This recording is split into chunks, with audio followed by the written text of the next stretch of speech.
Mana gambaran, saya akan menceritakan gambaran realita yang ada di lapangan.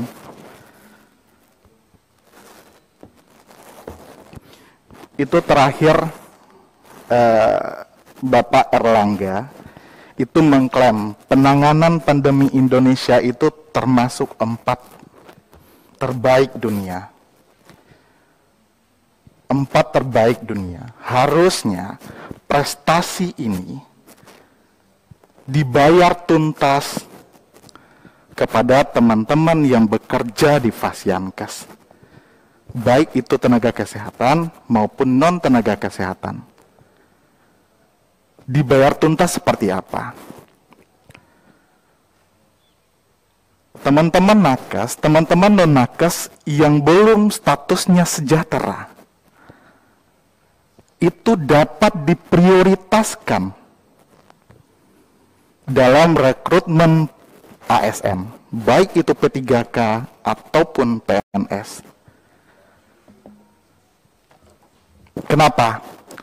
Karena kita sudah bisa rapat offline, kegiatan sudah mulai berjalan dengan baik, aktivitas masyarakat sudah mulai normal kembali. Itu tidak lepas dari perjuangan dari tenaga kesehatan dan non tenaga kesehatan di Fasiankes. Kita setuju nggak soal ini? Kita harus setuju.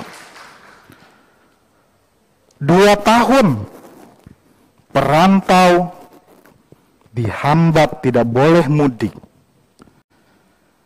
Alhamdulillah lebaran sekarang, lebaran tahun ini kita diperbolehkan berkumpul sama keluarga. Pemerintah boleh mengklaim ini penanganan COVID terbaik 4 di dunia.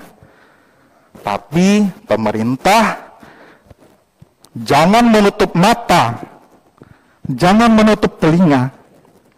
Pemerintah harus hadir.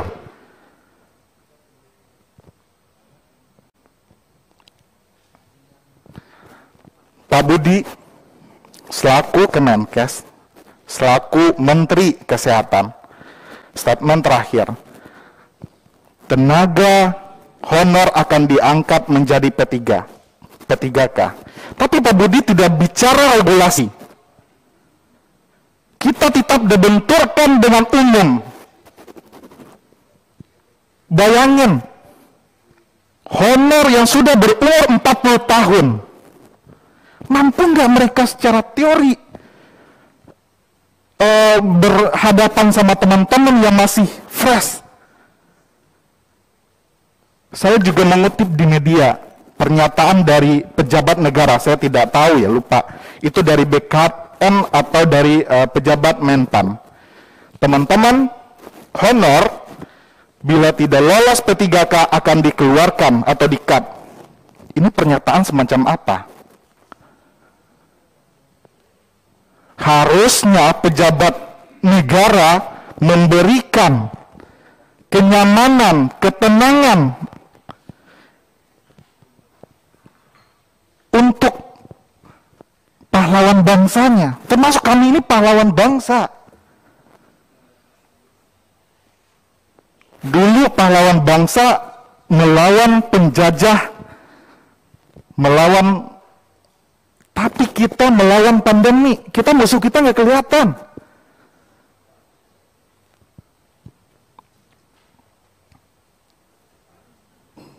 Ini yang sangat disayangkan, statement-statement yang harusnya tidak perlu keluar dari pejabat negara.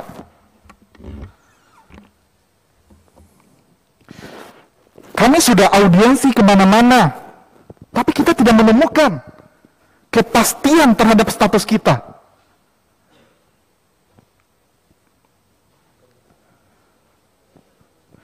Ini tidak persoalan gampang, tidak persoalan receh. Bangsa yang besar, bangsa yang tangguh harusnya hadir di setiap persoalan yang ada, termasuk persoalan tenaga kesehatan honor dan tenaga non nakes. Ini mereka harus hadir, pemerintah harus hadir dan memberikan statement yang pasti. Saya rasa negara kita tidak kekurangan anggaran untuk menggaji, untuk mengangkat teman-teman honor.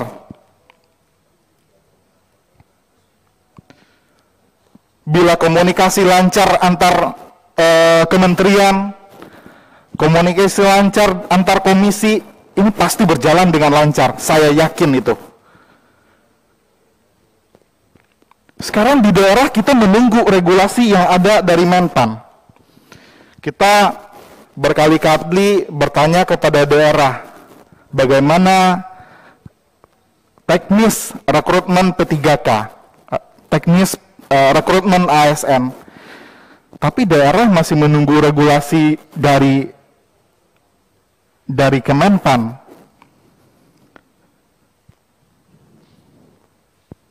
Ini seolah-olah menjadi persoalan yang biasa-biasa saja.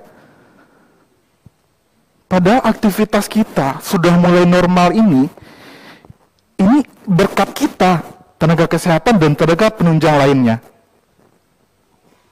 Kita ambil contoh di DKI, karena saya bertugas di DKI. Dari 18.000 di instansi di lingkup dinas kesehatan, itu 14.000-nya non-ASN. 14.000, 75%-nya non-ASN.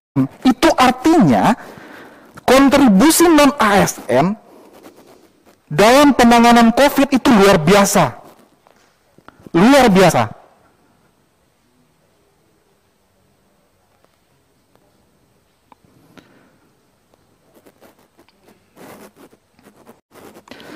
Tadi juga menyinggung Ketua Apkesmi, izin dokter, menyinggung perihal beban kerja. Bapak Ibu di Komisi 9 harus tahu, pimpinan izin, saya harus mengutarakan semuanya sesuai dengan perihal undangan, itu gambaran realita di lapangan terkait beban kerja. Itu beban kerja di lapangan itu nggak ada yang membedakan ini beban kerja non ASN, ini beban kerja ASN, itu nggak ada. Untuk beban kerja itu sama, sedangkan bahkan itu yang memegang program-program yang ada di Fasiankes itu kebanyakan yang megang itu non ASN, pimpinan. Itu harus tahu. Jadi kalau pimpinan dan dan Bapak Ibu di Komisi 9 ingin turun ke lapangan melihat realitanya seperti apa, itu Bapak Ibu bakal geleng-geleng mungkin ya, seperti apa. Kita dituntut kerja pagi, siang, malam. Kita di-push kerja. Jadi harapan kami bagaimana Komisi 9 mendorong melalui komunikasi antar komisi dengan Komisi 2 agar Komisi 2 memanggil Menpan RB agar mengeluarkan regulasi yang jelas, memastikan kesejahteraan non-ASN, baik itu nakes maupun non-nakes. Jadi tidak ada lagi statement-statement yang kalian honor yang tidak lolos harus dikeluarkan. Memastikan posisi honor tidak digeser oleh pelamar umum.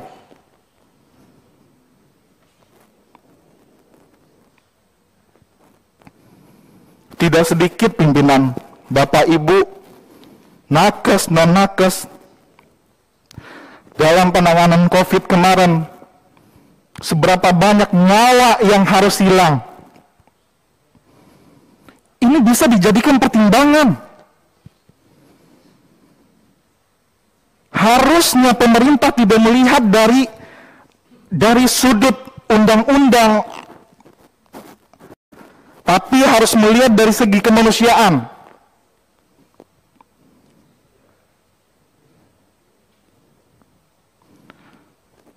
Teman saya kehilangan, meninggalkan anak usia belum 1 tahun. Ini harus dijadikan pertimbangan dalam mengambil kebijakan.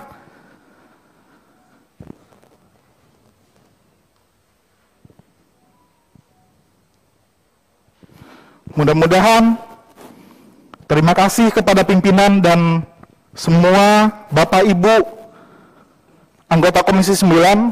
Mudah-mudahan aspirasi gambaran yang saya jelaskan tadi cukup jelas dan mudah-mudahan juga bisa menjadi bahan pertimbangan dalam mengambil kebijakan nanti. Mungkin cukup sekian, Ibu Pimpinan. Saya sudahi.